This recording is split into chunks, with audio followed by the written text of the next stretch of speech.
Well, despite being a little more than halfway through winter, southern Wisconsin has only recently experienced this long stretch of sub-freezing air, and that's needed for ice to develop on our lakes. 27 Storm Track meteorologist Blaze Keller is tracking current conditions across our lakes. He has you covered on how to be on ice safely ahead of the DNR's free fishing weekend.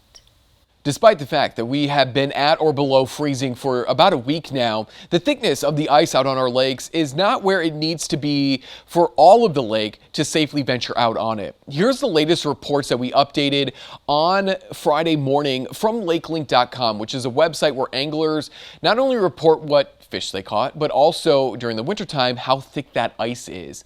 And you can see Mendota, Monona, and even Lake Kegonsa are venturing, kind of teetering on that unsafe for a person. And given how warm we have been for so long, I would even venture to say 4 inches thick of ice, you may want to be cautious venturing out on that because the water below that is still probably a little bit warmer than where it should be.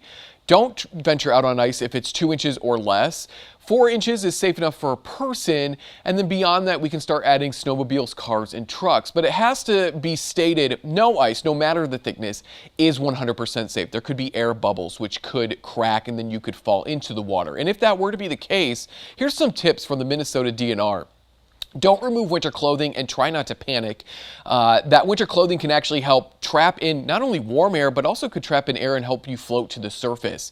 In theory, the ice that you ventured out on held your weight before it possibly cracked, so it could hold your weight as you're coming out of that water. So try to go back in the direction you came and get out of the water onto the ice as quickly as you can and lay flat, distributing that body weight evenly across the ice.